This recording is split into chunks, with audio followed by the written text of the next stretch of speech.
Shalom Yasharallah, which means peace unto Israel. Welcome to this reflections video. The reflections series of videos on this YouTube channel, this Israel Awake YouTube channel, are supposed to be just that, to reflect on something, an issue. It could be something in the headlines, it could be a thought, something to ponder, all right? I'm recording this video on the 19th of December in the year 2020. And as such, there is the Christmas period coming up, coming up next week. Okay, so I just want to reflect on that. I mean, most of us in the Israelite community, we of course know the pagan roots and the traditions of Christmas. We know it's not a holy day from the Bible. Okay, there are many professing Christians and churches who are getting ready to celebrate. Okay, and then of course there's people who have no faith who are getting ready to celebrate because it's become that embedded in tradition, if you like. All right. Okay, so we see that, we know that.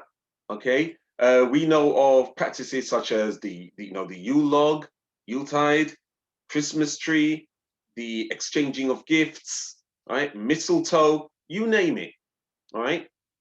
Except all these things were being practiced and observed centuries before the birth of Yahawa, which is Jesus. Yahawa Mashiach, Jesus Christ, all right? Years before, okay?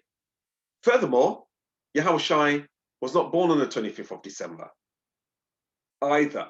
So we know that, okay? So what I want to reflect on though is it's such a, if you like, it's so overwhelming. It can be so overwhelming at this time of year that even those who know and who desire to follow God and desire to follow the scriptures, even such people can still find it very, very hard to escape, if you like, the attraction, okay, and the peer pressure, if you like, to observe even some way or even a little bit. All right.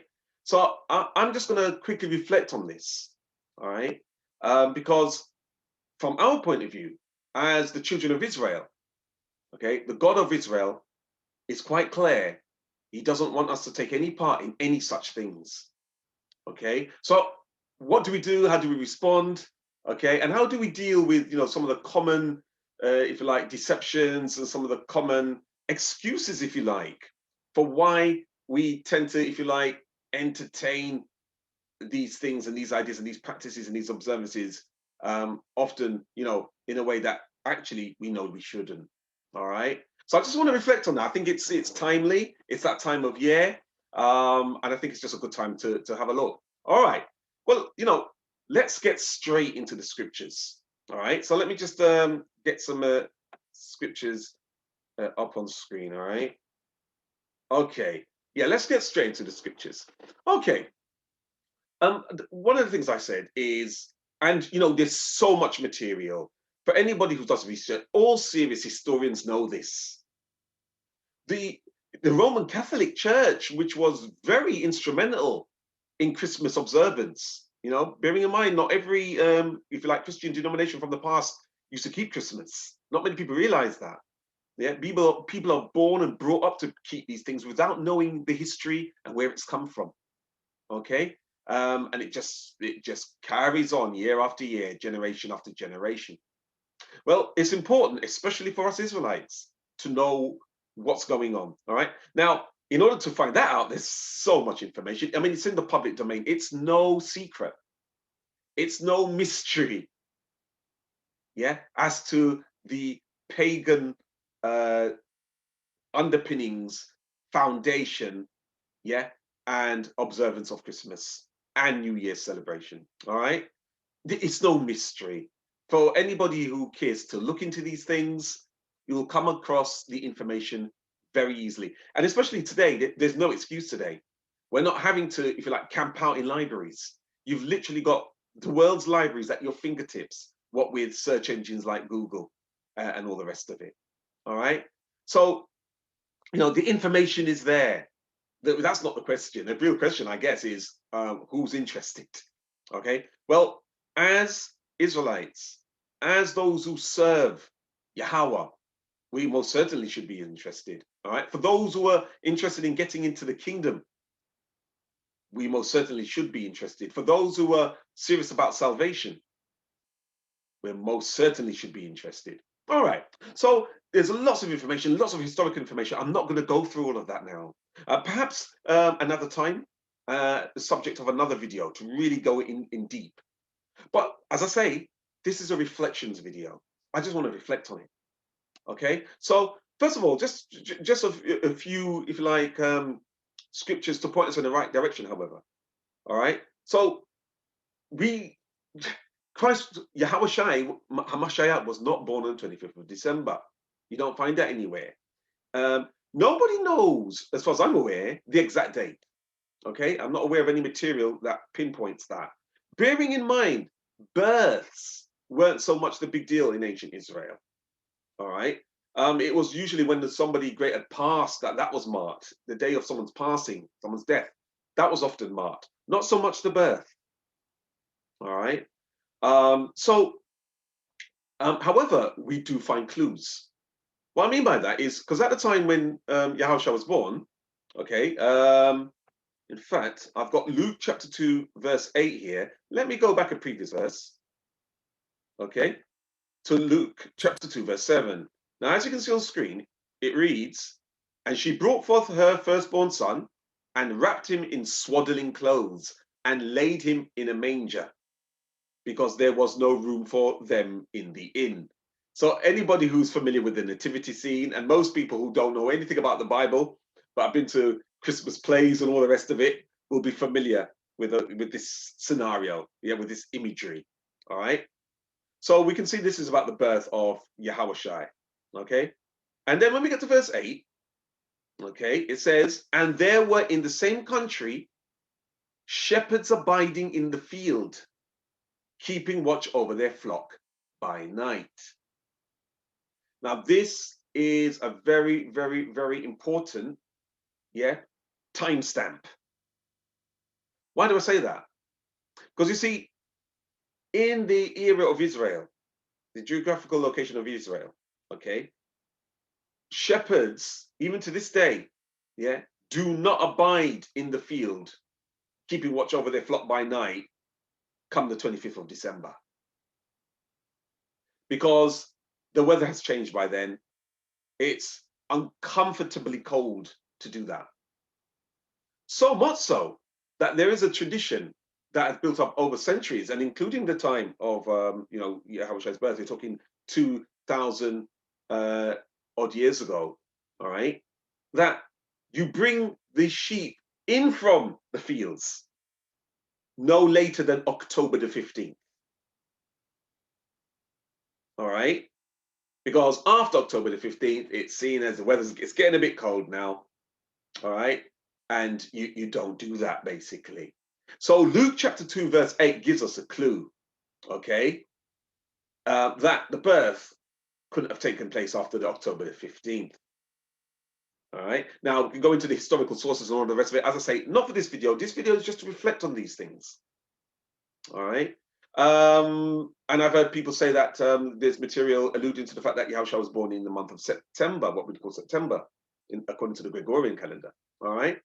As I say, I'm not going to get too deep on the history and the material, just reflecting on this. Enough to say that Luke chapter 2, verse 8 gives us a clue, all right, that he couldn't have been born on the 25th of December. Okay, so if he wasn't born on the 25th of December, what's all this focus on that year? Or sorry, on that date? What's the 25th of December all about? All right, now see, the thing is, Christmas isn't biblical. The nativity scene is, but this celebrating Christmas trees, the exchanging of gifts, yeah, kissing under the mistletoe, These have nothing to do with the Holy Scriptures, nothing to do with Israelite tradition, everything to do with paganism, all right? Pagan practice, something outlawed for us, forbidden, yeah, for the children of the Most High, okay? So who was born?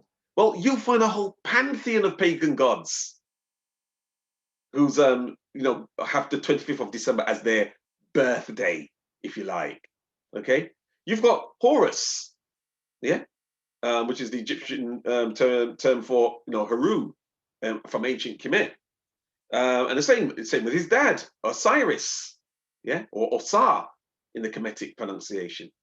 Okay, Dionysus, Mithras, Heracles, Adonis, yeah, Attis, yeah, and many more, many more. All share the same birthday, the 25th of December. Now, just a mass coincidence, or is there something to it? Well, there's something to it, Akiama Akwath, brothers and sisters. All right, it's not by accident. Yeah. So another, before I shed some light and reflect on that, another person who was born on that day, another pagan god, was Tammuz. Okay, Tammuz, also born on the 25th of December. Okay, very interesting, isn't it? Right. So Yahawa wasn't. He wasn't born on the 25th of December, but all these pagan gods were. All right. So how has it happened? How has it come to be that throughout time, people think that they're worshiping the birth of Christ, the Christ of the Bible, when in fact they're not? They're actually keeping the birth of these pagan gods. How is that even possible? Okay. Well, you only need to look into the history of the Church of Rome. People like Emperor Constantine of the Roman Empire, who was supposedly the first Roman emperor to have turned Christian, supposedly. All right. And actually carried over a lot of his pagan practices into this newborn Christian popularity, if you like. Okay. And it was a great way to carry a lot of his pagan people with him, because actually, on the surface, they'd become Christian, but under the surface, were keeping the same practices as they always had, like putting up the evergreen tree in the home and decorating it, all right, and exchanging gifts for the 25th of December. You see, these practices, as I've said, have been going on from before Christ was even born. Okay, so I'm not going to go too deep on that, as I've said. Okay, but one of these gods then that was born on the 25th of December was Tammuz. And we see that the Most High God of Israel, yeah, doesn't take lightly to us observing, and keeping, gods like Tammuz, and in any way, shape, or form. All right, let's just take a quick look at that. I'm going to go over to Ezekiel, chapter 13. All right, sorry, Ezekiel chapter 8. Okay. Now in Ezekiel chapter 8, I love this chapter because it's like he takes Ezekiel, the Most High takes Ezekiel on a tour, a whistle-stop tour, if you like, yeah, of the transgressions of Israel. So this is when Israel was going off, all right, going off, breaking the laws, getting, flirting with other gods, flirting with other traditions, which is exactly what's happening now with Christmas and New Year's, right? Has to be said, all right. So, and the Father's taking him on the tour and showing him, he's pointing out to Ezekiel the evils being done, the wickedness being done, the transgressions, the sins being done, the breaking of his law and of his commandments, his statutes. Okay, so I'm going to start from verse 13 here. It's on screen, all right? So he said also unto me, so this is God saying to Ezekiel, turn thee yet again, and thou shalt see greater abominations that they do. So he's showing Ezekiel all the abominations that some of the children of Israel were doing, okay, when they were sinning against the Most High. All right, so that's verse 13. So let's find out one of them. Let's go to verse 14. Verse 14 of Ezekiel chapter 8. Then he brought me to the door of the gate of the Lord's house, which was toward the north. And behold, there sat women weeping for Tammuz. If you're not aware of this, just simply go into Google and put in birthday of Tammuz and see what comes up. Put in on Google birthday of Mithras, Mithras, which is another pagan god who became very popular in Roman times, what was actually early from Persian times, etc. All right, you'll see 25th of December come up. Okay, so Tammuz was seen as an abomination. Yeah, the worship and these women, part of the women weeping was part of the worship ritual regarding Tammuz. Okay, and then in verse 15, he goes on to say, then said he unto me, hast thou seen this, O son of man? He's telling, basically saying to Ezekiel, look, Ezekiel, can you see the abominations that they're doing? One being Tammuz, born 25th of December. Okay, O son of man, turn thee yet again, and thou shalt see greater abominations than these. And then he goes on to show Ezekiel other abominations. So I'm going to stop there because I just wanted to point out that Tammuz is an abomination, unto the Most High God of Israel. Okay, so anything related to, in any way, shape, or form, observing his birthday, clearly not good. Okay, so why then do all of these pagan gods, a lot of them, not all of them, but a lot of them, and there is a very exhaustive list. Why do they all share that day, 25th of December? Well, it all goes back to the point that these are all, for the most part, solar deities. What do I mean by that? Well, solar, the clue's in the word solar, the sun, the S-U-N sun, the fireball in the sky sun, yeah, as opposed to S-O-N sun, okay? All derivatives of sun, S-U-N, sun worship.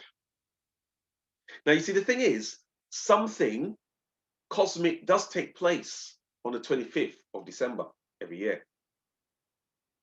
You see, on the 21st of December is what's known as the winter solstice. That's when the sun in the sky reaches its lowest level in the sky, the least amount of light, if you like, from the sun for the year. And it stays that way pretty much 3 days, 3 nights, believe it or not, yeah, until you get to the 25th of December. After being basically flatlined since solstice, okay, lowest point in the sky, flatlining until the 25th, and then on the 25th of December, the SUN sun ascends 1 degree. Yeah, so there's very real astronomy underpinning the astrology that goes on, that goes along with all of this. All right. So as a sun worshipper, an SUN fireball sun worshipper, this is a significant date because it's the birth of the SUN sun.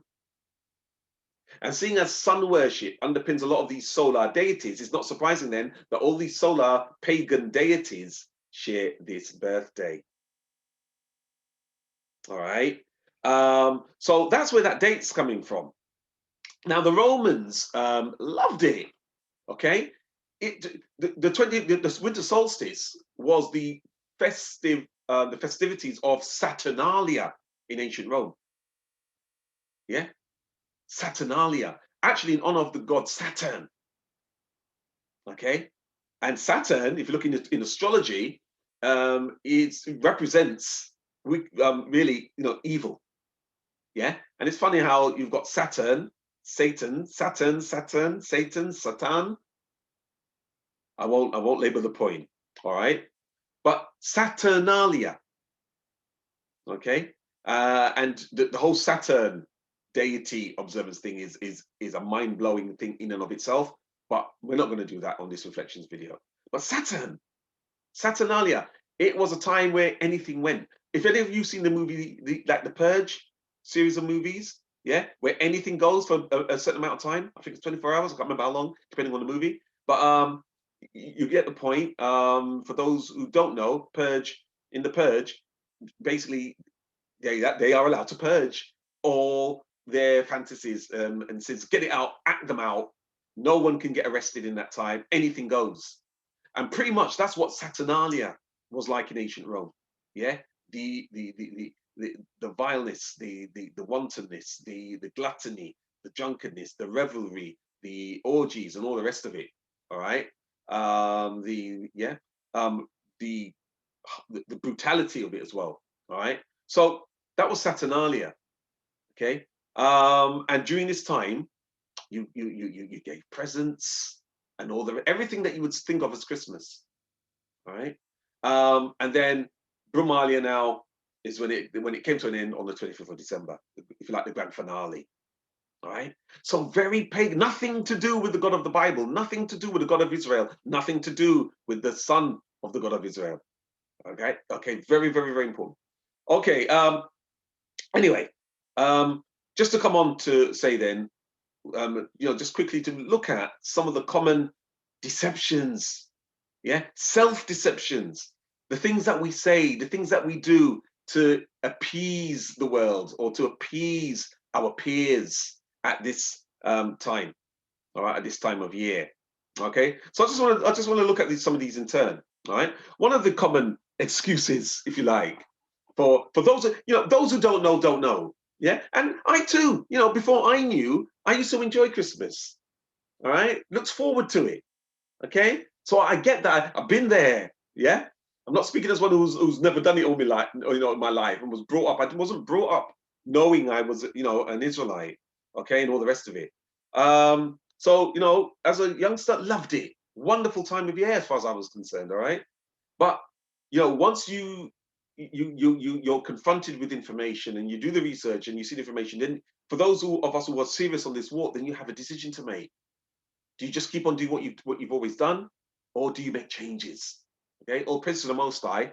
He put it upon me to make changes. All right. So, um, one of the excuses is, look, it's just a bit of fun.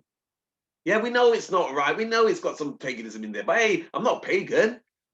Yeah, I just want to have a bit of fun. It's just a bit of fun. There's no real harm to it. We're not doing it for pagan reasons. Yeah, you're taking it too seriously. Yeah, this I would say this is definitely one of the common excuses for, if you like, dabbling with the whole Christmas, New Year's observances. All right, so let's just see if there's any merit to any of this. All right, so I think first of all, let's go to Exodus chapter 20, verse 3. The very first commandment. Now, this is important.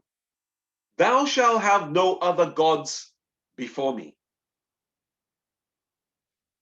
Israel, it really is that simple. Viewer, yeah, it really is that simple.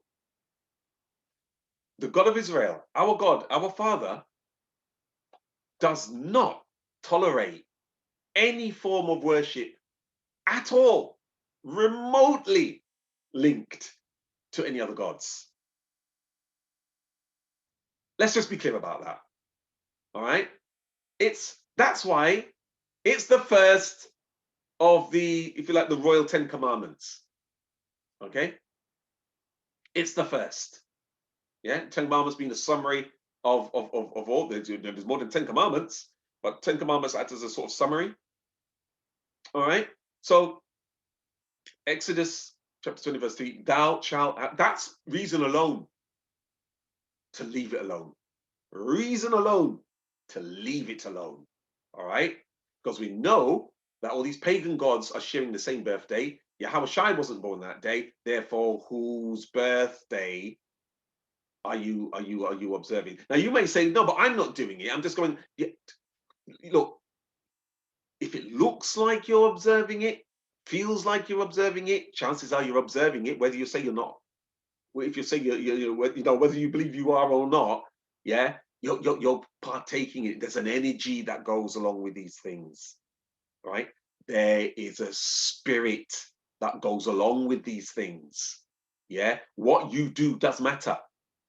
How you conduct yourself does matter and does have consequences. All right, let's be clear about that. Let's be honest about it.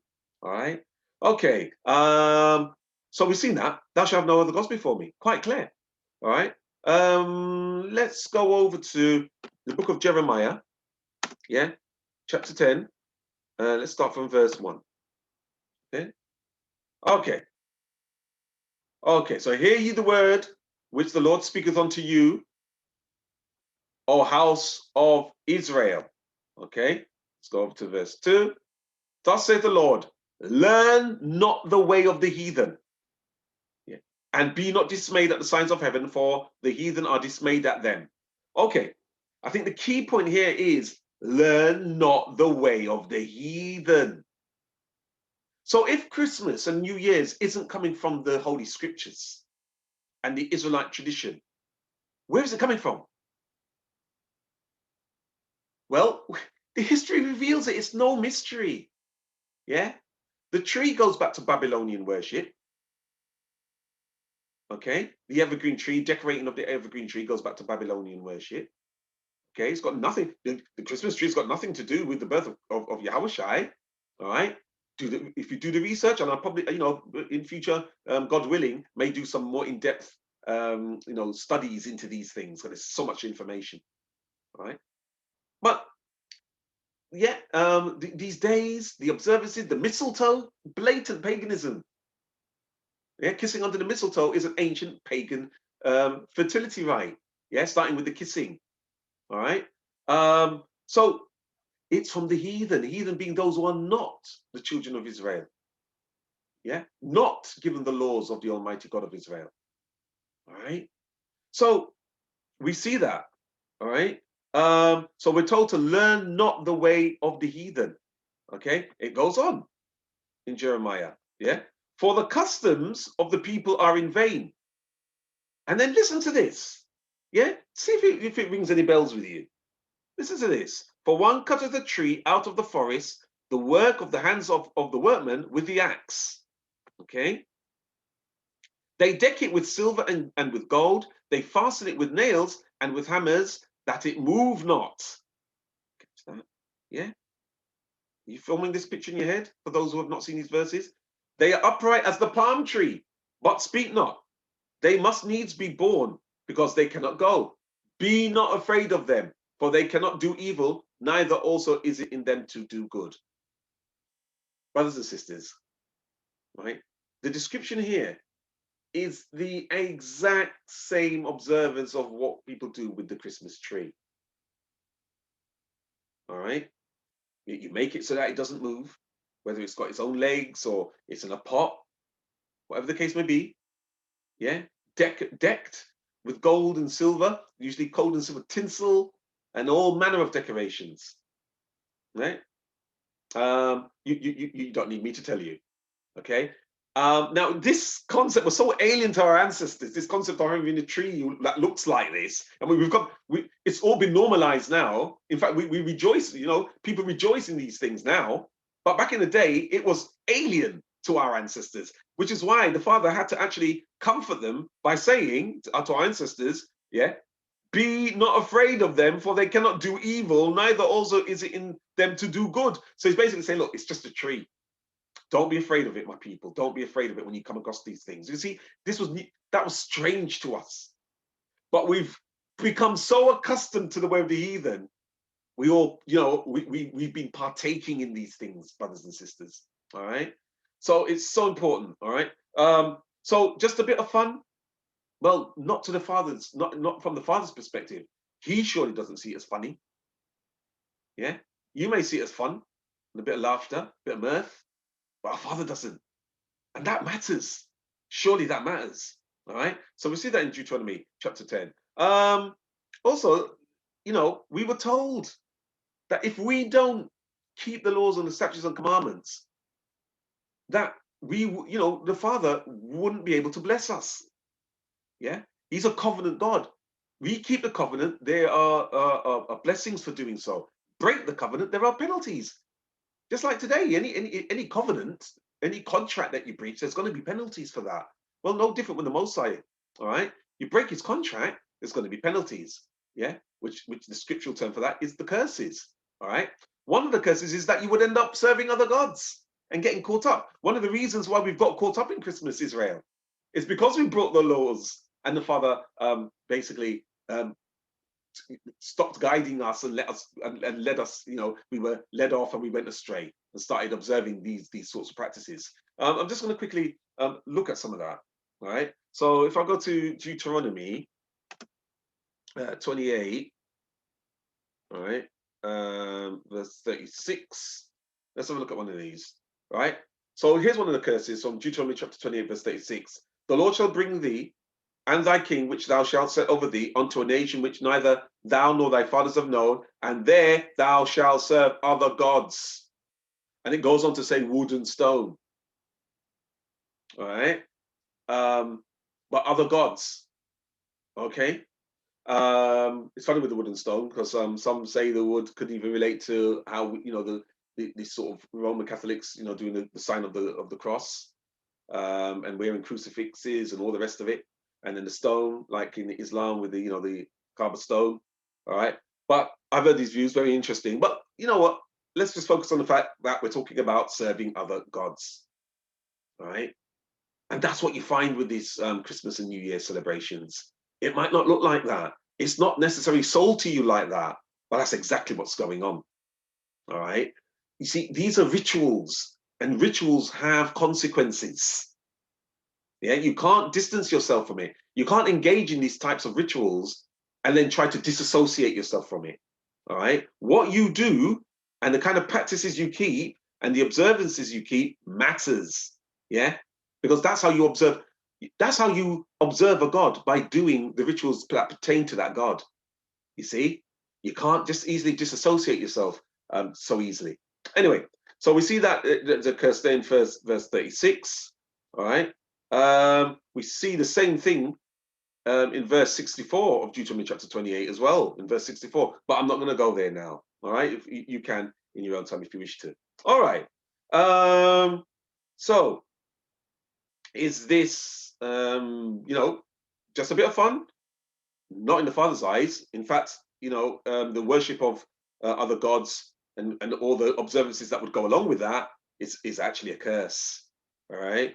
Okay. Let's have a look at whether or not the Father sees this as just a bit of fun. Okay. Let's go to 2 Corinthians chapter 11, verses 14.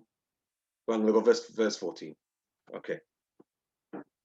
2 Corinthians chapter 11, verse 14. All right. In fact, let's have a look. Okay. You can see it on screen. And no marvel, for Satan himself is transformed into an angel of light. Okay. Therefore, verse 15, therefore it is no great thing if his ministers also be transformed as the ministers of righteousness, whose end shall be according to their works. Okay. So the point here is that the devil himself won't appear to you like a Hollywood depiction of the devil, pointy, two horns, pitchfork, pointed tail, fire breathing out of his mouth, and you get the point, all right? Well, he wouldn't be a very good deceiver if that's how he, turned up, all right? You'd say, that's the devil, let's run, all right? So he disguises himself as an angel of light. Right? In other words, he appears good. Like they also say, remember Yahawa said, beware of wolves in sheep's clothing. Right? So he appears good. Let's go back to our previous verse. Right? And no marvel, for Satan himself is transformed into an angel of light. So if the devil himself, Satan himself, can transform himself into an angel of light, appear good, and it's telling us it's not surprising then that his ministers, those who would appear, his preachers, pastors, all appearing to be for God, all appearing to be for the scriptures, but actually are not. All right, and you can tell them by the fruits. It's what they do, not what they say. All right, okay. So we see this principle, and that's what you find with Christmas and New Year's. It's packaged as though it's great, as though it's harmless. In fact, as though it's from the scriptures, and in fact, it isn't. That's why you don't see those days listed. The holy days that we ought to be keeping, isn't this funny? The holy days that we should be keeping, as listed in Leviticus chapter 23. Hardly anybody keeps those. But the days, and people find fault and will tell you why they, and all the big arguments as to why they're not. But the days that are most certainly not in the scriptures, that are most certainly from paganism, you've got professing Christians keeping them. Yeah, it's astonishing how how things have turned out. Yeah. Okay. Let's get more on this. All right. It's a very, very important point. Yeah. It's just a bit of fun. It's some of the excuses. No harm to it. Don't be too serious about it. Yeah. These are some of the things that you might hear. All right. Okay. Let's go to. I'm going to go to First Corinthians now. Then First Corinthians. I'm going to go to chapter 10. Verse 21. Okay. Ye cannot drink the cup of the Lord and the cup of devils. Ye cannot be partakers of the Lord's table and of the table of devils. Brothers and sisters, viewers, this is very clear. You can't sit on the fence. You can't dabble. You can't have one foot in, one foot out. You can't say you're for the God of Israel, yeah?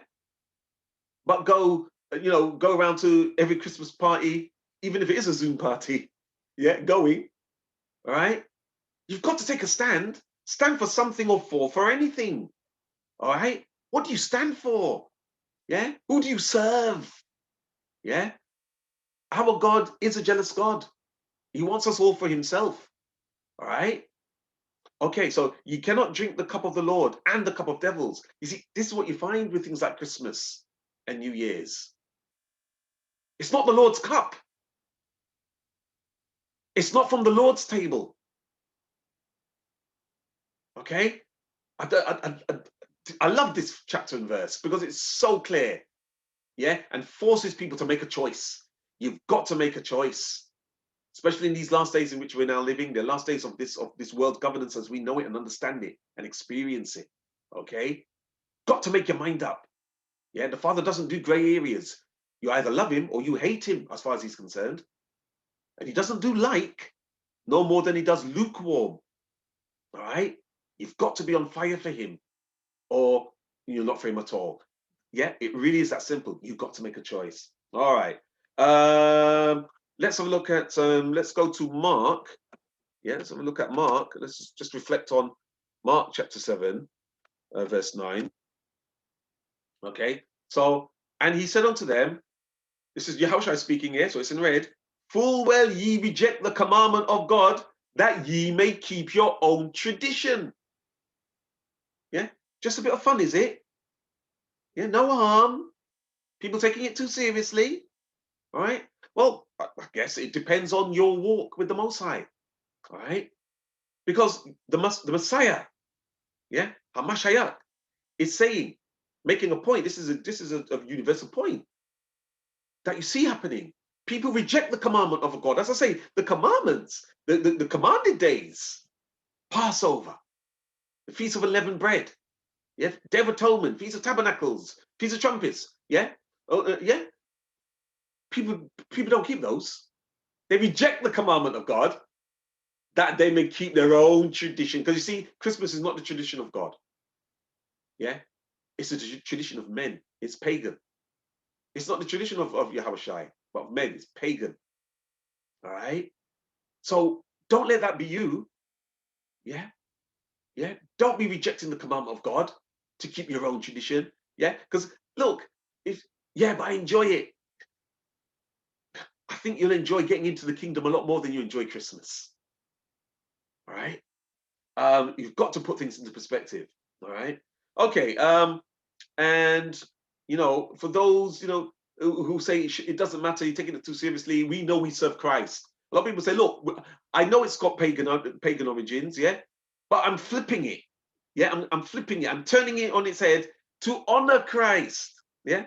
Well, the Bible tells us how to honor God, and you honor him by keeping his commandments, not by making up your own way to honor him. Yeah. That's scriptural. All right. Let's remind ourselves of Matthew. Let's just reflect on Matthew chapter 7, right, verse 21. All right. Look at this. Okay, just remind ourselves. This is Yahawa speaking to those who call him Lord. So this would include every professing Christian. Not everyone that saith unto me, Lord, Lord, shall enter into the kingdom of heaven, but he that doeth the will of my Father, which is in heaven. Did you catch that? So just saying yes is, oh yes, but I'm not doing it for that reason. I'm not doing it for Tammuz. I'm not doing it for Mithras. Yeah, I'm not trying to keep Saturnalia and Brahmalia. Yeah, I'm doing it for my Savior. I'm just honoring him. Yeah, I know he could have been born any day, but I don't know what day he was born, so I'm just using this date on him. La'a. That's ancient Hebrew for no. That is not what the Bible teaches. That is not what our Father teaches us. All right. If you run the danger of falling into this category of people. Not everyone that saith unto me, Lord, Lord, shall enter into the kingdom of heaven, but he that doeth the will. You've got to do his will. You can't just keep calling him Lord and then doing your own thing and following other practices. All right, let's go to verse 22. Many will say to me in that day, Lord, Lord, have we not prophesied in thy name? And in thy name have cast out devils, and in thy name done wonderful works. So people are going to be relying on the fact they're thinking that they're, comfortable because they've been doing works in the church or what have you. All right, but at the expense of keeping the commandments, you see. All right.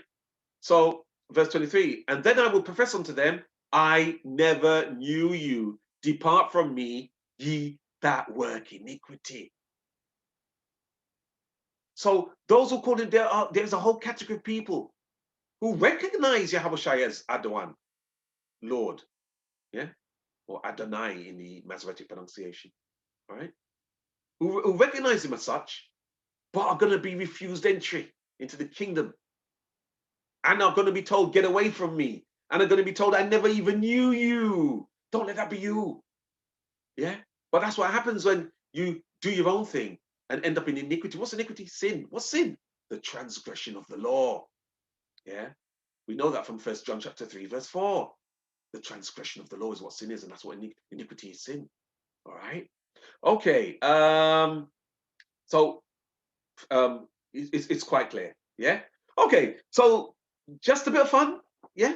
No harm to it. Yeah. Don't be too serious about it. Well, we have to take it seriously because our God takes it seriously. Our Alahayam Nawa takes it seriously. All right. It is harmful. Okay.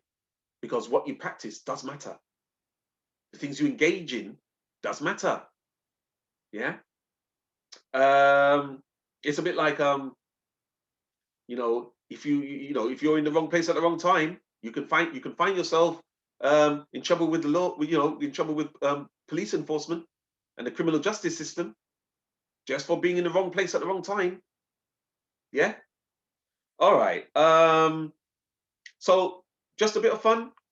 There's nothing funny about not entering into life and then being led down a path of curses and sorrows. There's nothing funny about that. Nothing fun about that whatsoever. Okay, so the next common excuse is, well, yeah, I know it's got, pagan, I know what I say, but I just use that as an opportunity to gather with family. That's another, yeah, come on, everybody's heard these ones, yeah? I just use it as gather with family. I used to say that back in the day, all right? But sometimes, when I was going through these phases, right? Opportunity to gather with family. Okay. Okay, what does the scripture say? What can we learn from the scriptures regarding that? All right, so let's go to, let's just have a look reflect on James chapter 4, and I'm going to look at verse 17. Therefore, to him that knoweth to do good and doeth it not, to him it is sin. You see, your family members may not know, or it's just not their time to see these truths. All right, but for those of us who know, for those of us who do know, all right, for us it is sin to engage in these things, even if we say we're doing it for the family. Because actually, how is that being a good example?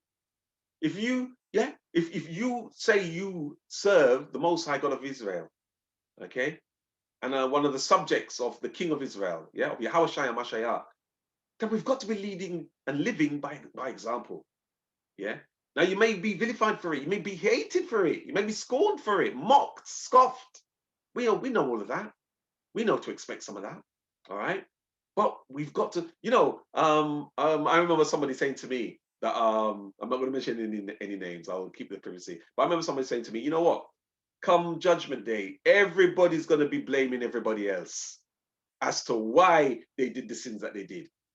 And then the same people who you're trying not to, you don't want to be stepping on anybody's toes or and all the rest of it. You don't want to be harming anybody's feelings and all the rest of it. All right. Them same people say, wait, you mean to tell me? Yeah, when this all comes out, because the truth is going to come out, and every knee shall bow and every tongue shall confess. Yeah, you mean to tell me you were with me? I didn't know what was going on, but you mean you knew the history behind all of this, Christmas and New Year's, and you didn't give me a heads up.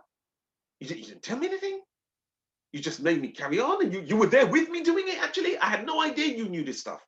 Yeah, I wish you had told me, because I might have tried to put my life right. Everybody's going to be pointing the finger. Yeah, you should have told me. You encouraged me. All right. Don't let that be you. Yeah. Don't let people point the finger at you because they had no idea that you had this knowledge. All right. So therefore, to him that knoweth to do good and doeth it not, to him it is sin. Powerful. Okay, let's also go over on that point. Yeah. So this is that using this excuse of the opportunity to gather with family. Okay, so Matthew, let's see what Yahawa thinks of that. Yeah, our Savior, right, and King. All right, Matthew chapter 10, verse 37. Let's have a look at it. Okay, this is what our Adawan Hawashai says, right? Our Lord and Savior says, he that loveth father or mother more than me is not worthy of me. And he that loveth son or daughter more than me is not worthy of me. Right? So, you see, he's supposed to be our first love. As a matter of fact, by loving God, if you do love God with all of your heart, mind, and soul, right, you are now better able to love your neighbor and your family.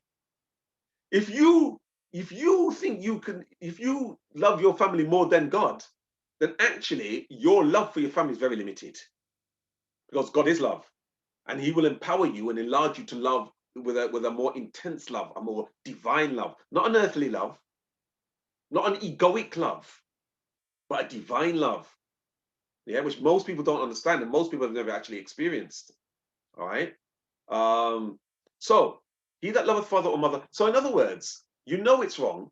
You know it's got pagan, pagan trappings and all the rest of it because it's born out of paganism. But because it's your family, you want to just go along with everyone.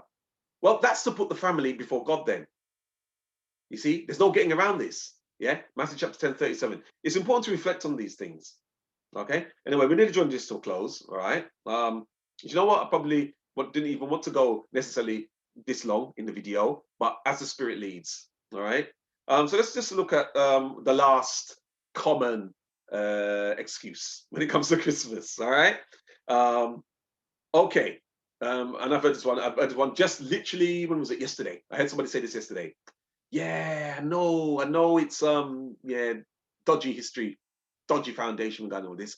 But you know what? That's why we just do it just for the kids. Yeah, that's another common one. No doubt most of you have heard this or have even said this yourselves. All right. We do it for kids. All right. Okay. Again, let's see what the scriptures have to say about that. Let's see what our Father has inspired, had inspired to be written in the Word. All right. So let's go to Deuteronomy. Let's go to Deuteronomy chapter 11. All right, let's go. I'm going to start from verse 18. Okay. So here, God was telling us to keep his laws. All right, in Deuteronomy chapter 11. All right. Remembering that Deuteronomy means the second giving of the law in any case. All right. So, one of the books of the Torah, the law. All right. The last of the five. All right. So he was talking about keeping his laws, and then in verse 18, it picks up from this point here. Therefore shall ye lay up these my words in your heart. So we're told to take his words very seriously. Yeah? Take it to heart, literally. Take his words to heart, literally. If we're not taking his words to heart, we're not doing what he says. We're not obeying him. Therefore shall ye lay up these words lay up these my words in your heart and in your soul, and bind them for a sign upon your hand, that they may be as frontlets between your eyes. All right. So basically, yeah, basically not to be forgotten. That's quite clear as to the intention of this command. All right. All right. So that's verse 18. All right. And then in verse 19, okay, and ye shall teach them your children, speaking of them when thou sittest in thine house, and when thou walkest by the way, when thou liest down, and when thou risest up. He said you should be speaking about my laws 24/7. And you should be teaching your children.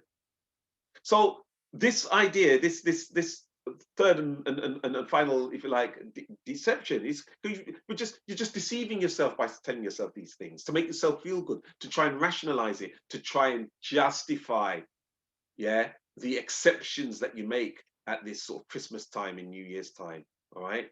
And yeah, this is just a word of encouragement, this video, yeah, to reflect on this, to encourage and to strengthen one another. All right, lest you fall into these traps, all right, or develop these traits. All right. So we're told clearly, far from, you know, the way to think of it is, if it's not good enough for you, why should it be good enough for your kids? Do you see that? If it's not good enough for you, it shouldn't be good enough, good enough for your kids. Yeah. Or I don't keep that pagan stuff, but my kids can. How does that even make sense? Let's be honest about it. All right. Let's be real and honest about these things. All right. So we're supposed to be teaching our kids God's laws, not these pagan practices. All right. And I'm going to go to my last scripture on this again. So yeah, doing it just for the kids. All right. So Proverbs chapter 22, and I'm going to verse 6, another classic. All right. Train up a child in the way he should go, and when he is old, he will not depart from it. So we should be training up our children. You can't be saying, you're not keeping it, but I'm just doing it for the kids. It doesn't make any sense. Yeah. That's like saying, come on, let's be honest. That's like saying, I like to get the blessings. The curses can fall on my kids. I mean, obviously you don't mean that, but that's why we need to reflect on these things, because in essence, that's exactly what's being said. All right. So clearly not the answer. So I just wanted to reflect on that. All right. Because it's that time of year again. All right. And if you need to be sharing this with others, then please do so. All right. Um, you know, People may look upon the videos like this and say, "Oh, what killjoy," and all the rest of it. Look, the real killjoy is when you can't receive all the blessings that the Father wants to pour out on you. All right. And when the Messiah comes, yeah, there will be a reckoning. All right. You don't want that. I'm all for fun. I'm a fun-loving person. All right. And what I'm telling you now, when you keep the commandments, all right, there's no greater fun than the blessings of the Most High, with that great expectation. Great now, live now, yeah, in full joy, with greater to come still. I mean, it's just fantastic. All right. So I'm gonna leave that there. All right, something to reflect on. Okay. And let's have a look here. I think that's everything I wanted to mention in this reflections video. Yeah, yes, it is. So I'll leave that there. Okay, so I'm going to leave that there and hope to see you on another video. Bye for now. Shalom, Yasharallah.